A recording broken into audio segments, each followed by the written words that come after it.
हाँ बेटा, तो वो आप लोगों को फर्स्ट पार्ट में बताया था कि किस तरह से धनराम जो उसका सहपाठी था वो लोहे के काम पर लग गया, अपने पिता का व्यवसाय उसने अपना लिया, और मोहन जो था वो मेधावी छात्र था, उसे छात्रवृत्ति मिली और वो आगे पढ़ता गया।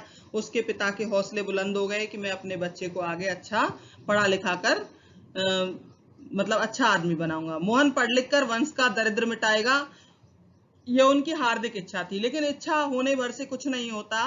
आगे की पढ़ाई के लिए जो स्कूल था वो गांव से 4 मील दूर था। अब आगे पढ़ाना था बच्चे को, लेकिन स्कूल कितनी दूर था गांव से? 4 मील दूर। 2 मील की चढ़ाई के अलावा बरसात के मौसम में रास्ते में पड़ने वाली नदी की समस्या भी अलग थी। बंशीधर ने हिम्मत नहीं हारी, लड़के का नाम स्कूल में लिखवा दिया।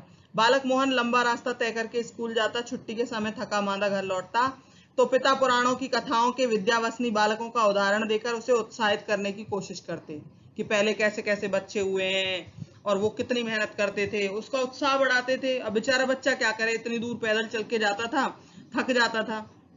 वर्षा के दिनों में नदी पार करने की कठिनाई को देखते हुए बंशीधर ने नदी पार के एक गांव में यजमान के घर पर मोहन का डेरा तय कर दिया। घर के अन्य बच्चों की तरह मोहन भी खा पी कर स्कूल जाता, छुट्टियों में नदी उतरने पर गांव लौट आता। संयोग की बात, एक बार छुट्टी के पहले दिन ही जब नदी का पानी उतार पर था, मोहन कुछ मतलब अपने साथ वालों के साथ नदी पार कर रहा था, घर आ रहा था। पहाड़ी के दूसरी ओर भारी वर्षा होने के कारण अचानक नदी का पानी बढ़ गया।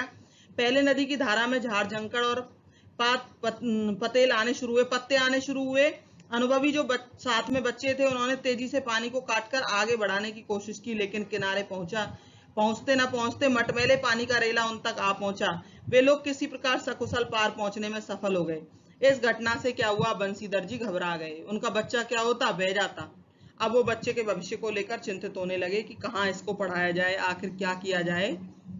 बिरादरी के एक संपन्न परिवार का युवक था। उनकी बिरादरी के एक अच्छे खाते पीते घर का एक युवक था, उसका नाम था रमेश। वो लखनऊ से छुट्टियों में गांव आया हुआ था। बातों बातों में बंशीधर ने मोहन की पढ़ाई के बारे में उनसे चर्चा की तो उन्होंने क्या कहा, रमेश ने क्या कहा, रमेश ने सहानुभूति जताते हुए कहा कि लखनऊ भेज दो मेरे साथ इसको, मैं वहां पढ़ा लूंगा, कोई दिक्कत नहीं है। घर में जहाँ 4 प्राणी है हमारे, एक और बढ़ जाएगा तो कौन सी आफत आ जाएगी, कोई अंतर नहीं पड़ता। बड़े शहर में रहेगा तो तुम्हारा बच्चा अच्छे से पढ़ लिख जाएगा और बड़ा आदमी बनेगा। बंशीधर भी जैसे बंशीधर को ऐसा लगा भाई रमेश के रूप में, वो रिश्तेदार था उनका, रमेश के रूप में भगवान मिल गया। उन्होंने आंखों में पानी छलछला आया, बड़े खुश हो गए। भरे गले से वो इतना ही कह पाए कि मतलब बिरादरी का ही सहारा होता है आखिर में, मतलब तुम्हारा ही सहारा है, तुम ना करते तो पता नहीं क्या होता।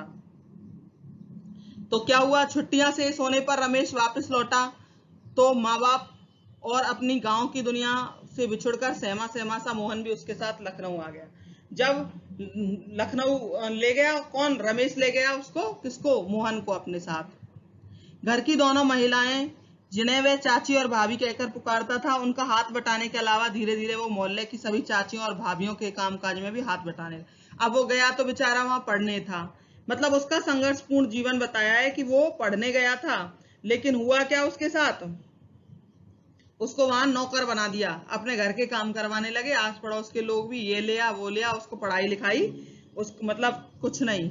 मोहन थोड़ा दही ला दे बाजार से, मोहन कभी कपड़े धोबी को दे दे, कभी 1 किलो आलू ला दे, इस तरीके से दफ्तरी बाबू की हैसियत वाले रमेश के लिए मोहन को अपना भाई बिरादर बताना भी सम्मान के विरुद्ध जान पड़ा। तो उसने एक घरेलू नौकर की हैसियत से अधिक उसको कुछ भी नहीं बताया। मतलब लोग पूछते तो ये नहीं बताया कि मेरी फैमिली का है, मेरी बिरादरी का है, एक मतलब घरेलू नौकर जैसा की हैसियत दी उसको। मोहन भी समझने लग गया था ये बात। थोड़ी बहुत हीला हवाली करने के बाद रमेश ने मतलब काफी दिन तक वो अपना काम करवाता रहा उससे, फिर एक पास के साधारण से स्कूल में उसका नाम लिखवा दिया। लेकिन एकदम नया वातावरण और रात दिन के काम के बोझ के कारण गांव का मेधावी छात्र शहर के स्कूली जीवन में अपनी कोई भी पहचान नहीं बना पाया। एक तो नया माहौल था उसके लिए, दूसरा वो सारे दिन उससे काम करवाते थे, तो वो वहां पर नहीं चल पाई उसकी होशियारी। उसका जीवन एक बंधी बधाई लीक पर चलता गया। क्या हुआ, कोई जान पहचान नहीं बनी। साल में एक बार गर्मियों की छुट्टियों में गांव जाने का मौका भी तभी मिलता था जब रमेश जाए या उसके घर के कोई प्राणी जाए, नहीं तो उसको शहर में ही अपनी छुट्टियां बिता देनी पड़ती थी। मतलब अब जाता कोई जाता उसको ले भी नहीं जाता, ये कहते अरे पढ़ाई की वो अपनी तैयारी कर रहा है, ऐसी मतलब उसकी हालत कर दी। मोहन ने परिस्थितियों से समझौता कर लिया और कोई चारा भी नहीं था।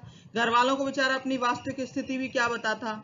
बंशीधर जो है उसके पिता उसके मतलब सुनहरे भविष्य का सपना देख रहे थे। उन्हें पता भी था कि उनके बेटे के साथ क्या हो रहा है। 8वीं कक्षा तक की पढ़ाई समाप्त करके छुट्टियों में मोहन गांव आया हुआ था।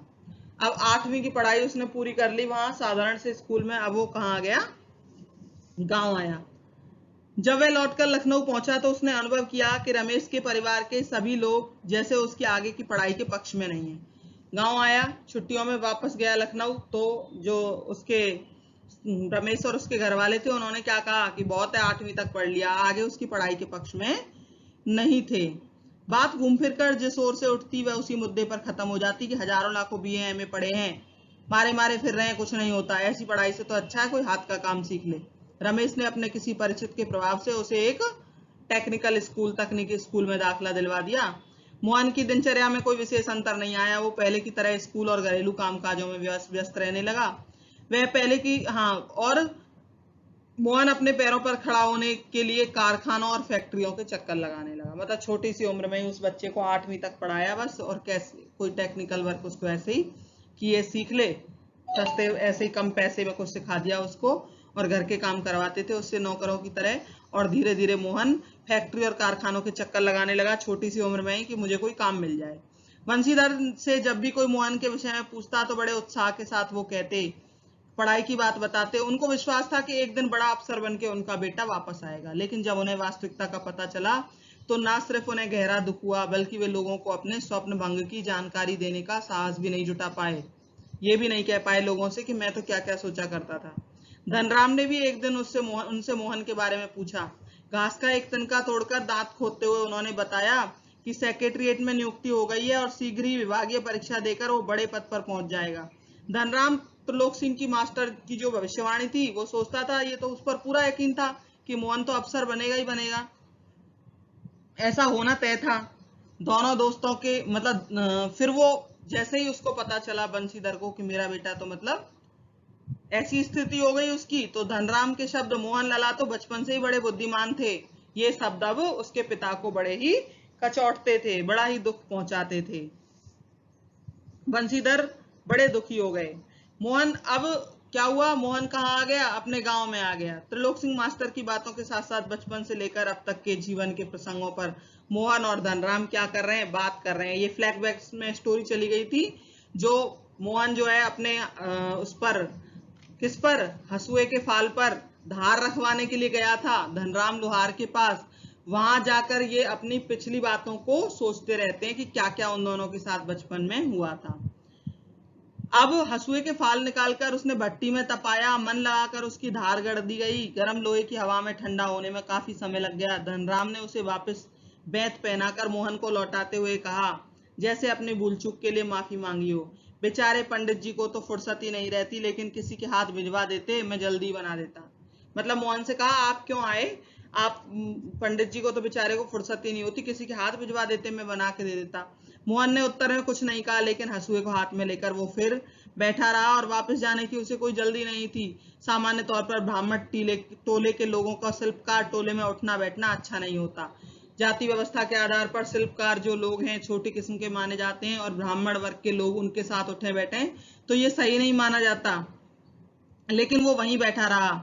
उसको मर्यादा के विरुद्ध मर्यादा के विरुद्ध थे, फिर भी वो बैठा रहा। पिछले कुछ वर्षों से शहर में जाने के बावजूद मोहन गांव की मान्यताओं से अपरिचित हो गया हो, ऐसा संभव नहीं था। धनराम मनी मन उसके व्यवहार से बड़ा असमंजस में था, लेकिन कुछ कह नहीं पा रहा था कि पता नहीं ये क्यों मेरे पास बैठे हुए हैं अभी तक। लोहे की एक मोटी छड़ को भट्टी में गलाकर धनराम गोलाई में मोड़ने की कोशिश कर रहा था। एक हाथ में संडासी पकड़कर वह दूसरे हाथ से हथौड़े की चोट मारता और उसका उसको उचित तरीके से मोड़ने की कोशिश कर रहा था, लेकिन कर नहीं पा रहा था। तुरंत मोहन खड़ा होके आया। उसने क्या किया, उसकी मदद की। और क्या किया मोहन ने कुशलता पूर्वक लोहे को स्थिर किया और नपी तुली चोटों से छड़ को पीटते पीटते क्या बना दिया, एक गोला बना दिया। तो जैसे ही धनराम ने ये देखा तो वो तो आश्चर्यचकित हो गया।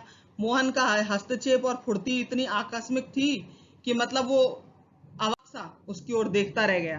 कारीगरी पर उसे इतना आश्चर्य नहीं हुआ, बल्कि उसे आश्चर्य हुआ, ये तो पुरोहित खानदान का बालक है, इस तरह का काम, लोहार का काम, भट्टी पर बैठकर हाथ डालने पर हुआ कि मतलब इस तरीके से वो शंकित दृष्टि से उधर उधर देखने लगा कि ऐसा काम ये क्यों कर रहे हैं। लेकिन मोहन इस समय क्या था, मोहन संतुष्ट था। मोहन ने ये काम इतनी कुशलता पूर्वक और स्फूर्ति से किया कि धनराम उसे देखता रह गया। धनराम को इससे भी बड़ी हैरानी की बात हुई कि ब्राह्मण लड़का लोहार का काम करना स्वीकार कैसे कर रहा है, कि ब्राह्मण का लड़का एक लोहार का काम कैसे कर रहा है। मोहन इन सब बातों से अलग होकर लोहे के छल्ले की गोलाई को देख रहा था कि मैंने कितना अच्छा इसको सही किया है, और उसकी आंखों में एक सृजन की चमक और प्रशंसा पाने की का भाव था। तो क्या किया, मतलब मोहन जो है पुरोहित खानदान का लड़का होकर उसने पुरोहिती सीखी, ना वो कुछ अफसर बन पाया, बल्कि वो एक लोहार के बेटे की तरह उसने तकनीकी काम, रचनात्मक कार्यों में डलने का मतलब होता है बेटा, जरूरी नहीं है कि आप अपने पिता के व्यवसाय को ही अपनाएं। आजकल बहुत ज्यादा चेंजेस आ गए हैं, बच्चे अपनी इच्छा के अकॉर्डिंग क्या करने लगे हैं, अपने अपने व्यवसाय चुनने लगे हैं। तो मोहन ने भी वही किया। मोहन ने रचनात्मक कार्य सीखा, और ना तो मतलब एक ऐसी चमक थी उसके आंखों में कि मैंने ये काम कितने अच्छे से किया, ना कोई स्पर्धा, किसी प्रकार का हार जीत का कोई भाव नहीं, बल्कि उसको एक आत्म संतुष्टि हुई। ठीक है बेटा, थैंक यू।